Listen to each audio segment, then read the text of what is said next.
নদিয়াহার কুলবধূ কাদেরকে বলে গো, যাদের এভাবে ঘুমটা থেকেই দেখে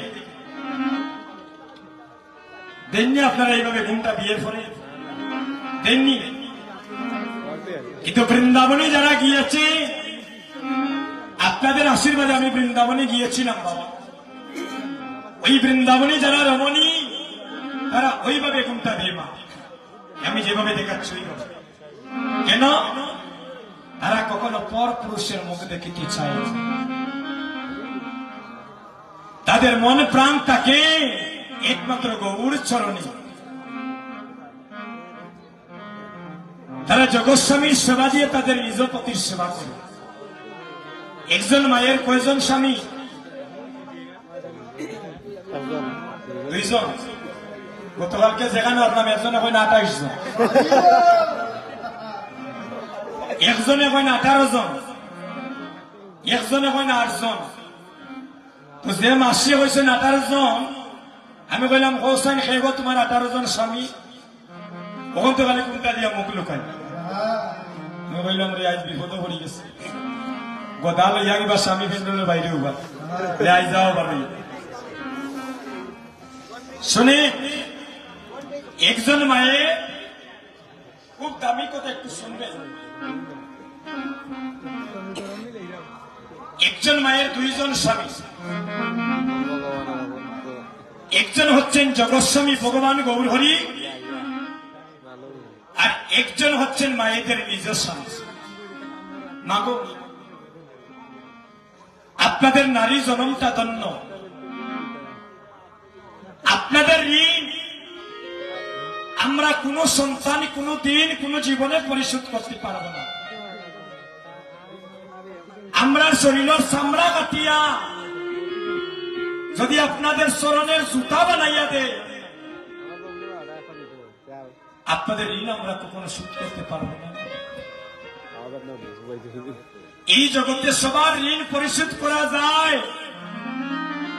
শাস্ত্র বিচার করলে দেখা যায় কোন সন্তান মা বাবার ঋণ কখনো শোধ করিতে পারে না। আপনাদের নারী জনমটা বড় দুঃখের না হয় বড় কষ্টের মা। আপনাদের জন্ম হয় বাবার ঘরে, একটু বিচার করে দেখবেন বালিশের সাথে মাথা লাগিয়ে আপনাদের মৃত্যু হয় স্বামীর ঘরে। আজ আমি দেশে দেশে কীর্তন করি আপনাদের আশীর্বাদ। আমার মা নেই, আজ 11 বছর প্রায় 12 বছর হয়ে যাবে দেশে দেশে কীর্তন করি রে ভাই। কীর্তন করে ঘরে যাই, ঘরে গিয়ে আর বলতে পারি না মা আমি এসেছি তুমি দরজা খোলো। আমি এমন এক সন্তান, আজ 6-7 বছর হয়ে গেল আমার জন্মদাতা পিতাকে হারিয়ে ফেলেছি। আমার মা বাবার অনেক স্বপ্ন ছিল যে একদিন তারা ভক্তি সমাজে আমার কীর্তন দেখবে, কিন্তু তাদের সেই মনোবাসনা পূর্ণ হয়নি। কারণ ভগবানের যখনই আপনার ডাক আসবে, কাউকে দেখবেন 5 বছরের সন্তানকেও ভগবান নিয়ে নেয়। কেউ জন্মের পরেও মৃত্যুর কুলে ঢলে পড়ে, কিন্তু আপনাদের মতো মাকে যখন আমি সেবা সম্মানে দর্শন করি, আমার বাবার মতো যখন আপনাদেরকে দর্শন করি, মনে করি আমার মা বাবা এখনো ভক্ত সমাজে বেঁচে আছে। এ যুবক বন্ধুগণ, আমার যুবতী বোনেরা যারা আসরের মধ্যে বসে আছো, আমি তোমাদের সবার পায়ে ধরে একটা ভিক্ষা মাগলাম এই আসরে। যাদের ঘরে তোমাদের জন্মদাতা মা বাবা এখনো আছে, তোমাদের পায়ে ধরে বলছি, জীবনের সেই গর্ভধারিণী মা আর জন্মদাতা পিতাকে কখনো কষ্ট দিও না। ভগ শব্দের অর্থ হচ্ছে মা, আর বান শব্দের অর্থ হচ্ছে জন্মদাতা পিতা। এই তো 2 দিন আগে সরস্বতী পূজা গেল। সরস্বতী মা, ওই মাকে যেভাবে শ্রদ্ধা ভাবে পুষ্পাঞ্জলি দিয়েছে, আপনার ঘরের মাকে অবশ্যই পারলে একবার একটু চরণে প্রণাম করবেন, বলে মা আমাকে আশীর্বাদ করো। ওই মায়ের চরণে প্রণাম করলে সেই মায়ের চরণে পৌঁছে যাবে। দুর্গা পূজা আসে, মায়ের মন্দিরে যাওয়ার আগে ঘরের থেকে মায়ের কাছ থেকে একটু আশীর্বাদ নিয়ে যাবে, মায়ের চরণে প্রণাম করে, তবে সেই মা তোমার প্রণাম গ্রহণ করবে। আস্তে আস্তে মা, এই মাকে কখনো কষ্ট দিও না রে ভাই। যে মা ফেস এই পেটটা কাটিয়া পর্যন্ত জগতে আমাদেরকে এনেছে, যে মা মৃত্যুর কুলে পর্যন্ত দলে পড়েছেন সন্তানকে জন্ম দিতে, যে বাবা সন্তানের সুখের জন্য দেশ ছেড়ে বিদেশে যান, আর ওই সন্তানগুলা যখন দুর্দিনে মা বাবাকে কাঁদায়, আপনারা বলে তাদের মুখ দেখানোর জায়গাটা কোথায় থাকে? তাই আপনাদের চরণে নিবেদন করছি, আগামীকাল থেকে আপনাদের যাদের ঘরে মা বাবা আছেন, আগামীকাল থেকে স্কুলে যান, আর কর্ম করিতে যান, আর মন্দিরে যান, আর যেখানেই যান, ঘর থেকে যখন বাইর হবে, একটু মা বাবা গৃহে থাকলে তাদেরকে প্রণাম করে যাবে। আপনাদের পায়ে ধরে বলছি, এটাই হচ্ছে কীর্তনের মূল শিক্ষা। আমি দেবাশিসে আনিয়া লক্ষ টাকা দিয়ে কোনো লাভ নাই, ক্লিয়ার কথা, কোনো বেজার নাই। নবদ্বীপ থেকে বড় গোসাই আনিয়া আর গ্রামবাসীর সেবা করাইয়া প্রসাদ খাওয়াইয়া কোনো লাভ হইতো না দাদা, মাতৃচরণে পিতৃচরণে যদি ভক্তি না থাকে। একদম ক্লিয়ার কথা। ভগবান তুমি পাবে যদি আসল ভগবানের যুগল চরণ সেবা করিতে পারো। এই আপনাদের পায়ে ধরে বলছি, যাদের ঘরে মা বাবা আছে আপনারা এখনো মহাভাগ্যবান। কোনদিন মা বাবাকে কষ্ট দিবেন না, ছত্রছাড়া প্রতীকের মতো রাস্তায় রাস্তায় ঘুরে বেড়াবেন। ঘর থেকে যখন যাত্রা করবেন, এই যে আপনারা কীর্তনে আসবেন, আবার যে বাড়িতে যাবেন, কোন গ্যারান্টি আসেনি বা দাদা? যদি প্রভু বাড়ি পর্যন্ত পৌঁছে না দেন, কারো যাওয়ার শক্তি নেই, বলে তাকে ভয় করতে হবে, তাকে শ্রদ্ধা ভক্তি করতে হবে, মাতৃচরণে সবসময় মস্তকটা নত করে থাকবেন, দেখবেন একদিন ঘর আপনারা বৃন্দাবনে পরিণত হয়ে যাবে। নদিয়ার নাগরী বলছে, নাগরী রে তোর তো এভাবে ঘুমটা দেওয়ার ছিল, তুই আমার গৌর চাঁদকে কেমন করে দর্শনী করলে? বলছে, নাগরী আমি কিভাবে দেখলাম জানিস? আমি ঘুমিটা কুলে বদনে ছিলাম ছায়া, আমি ঘুমিটা কুলে বদন তোলে দেখেছিলাম ছায়া। নাগরী গো ঘুমিটা কুলে বদনে তুলে দেখেছিলাম ছায়া। আমি ঘুমিটা কুলে বদন তুলে দেখেছিলাম ছায়া। আমার রসের নাগরী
ছিলাম চাইয়া নাগরীরে মরছি মরছি আমি মরছি তুমি না কেউ মহিল না আরে মরছি মরছি আমি মরছি তোমরা কেউ মরো না নাগরীরে মরছি মরছি আমি মরছি তুমি না কেউ মহিল না আরে মরছি মরছি আমি মরছি তোমরা কেউ মরো না এগো ফুলো মানে রাখিবে যদি থাকে না বিহিরনে পাই আরে ফুল হওয়া নাকি বেগতি তাকে না বিহিরনে তাই হয় আমি ঘুমটা তুলে বদনে তুলে দেখেছি নামে সাইয়া আমি ঘুমটা তুলে বদলে তুলে দেখেছিলাম চাইয়া আই গো আমার গৌরাঙ্গ নাসি এমন চিরদিয়া আমার গৌরঙ্গ নাচে হেমতি রহদিয়া এগো এমরে গাছে প্রেমেরই রস পহরছে সুহাইয়া আরে হেদের কাছে হেদের রস পহরছে জুয়াইয়া এগো এমরে গাছে প্রেমেরই রস পহরছে সুহাইয়া আরে হেদের কাছে হেদের রস পহরছে জুয়াইয়া পহরছে সুহাইয়া আরে পহরছে জুয়াইয়া এগো এমরে গাছে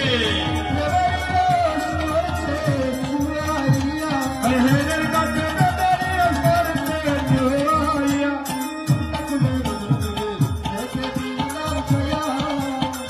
খুলে বদল করে রেখেছিলাম যাইয়া আচ্ছা নাগরী আর কি দেখলে আর কুछ শুনে আসলো দাদা ঠাকুর করে একটা তালের মধ্যে আবির রাখবেন দাদিরা দিন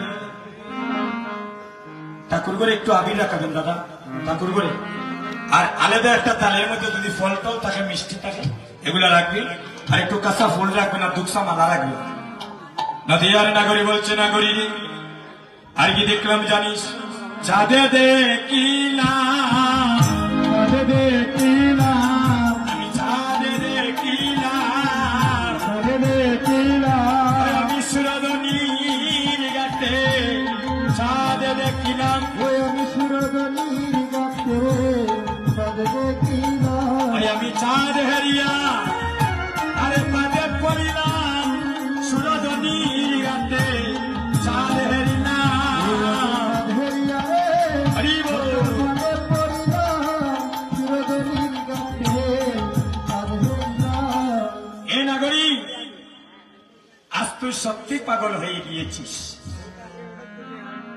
মাগো চাঁদ কোথায় উঠে গো চাঁদ কোথায় উঠে আকাশে আর নদিয়ার নাগরী বলছে সুরধনী গঙ্গার গাতে হরি হরি বল বলছে কেনা যায় রে গঙ্গার গাতে কাঁধে গঙ্গা গাছে কেনা যায় রে গঙ্গার গাতে কাঁধে গঙ্গা গাছে বলি কারবায় বন্ধ সাহরে কেনা যায় রে গঙ্গার গাতে বলি কেবা না যায় গঙ্গার গাতে সবাই প্রেমানন্দে হরি বলো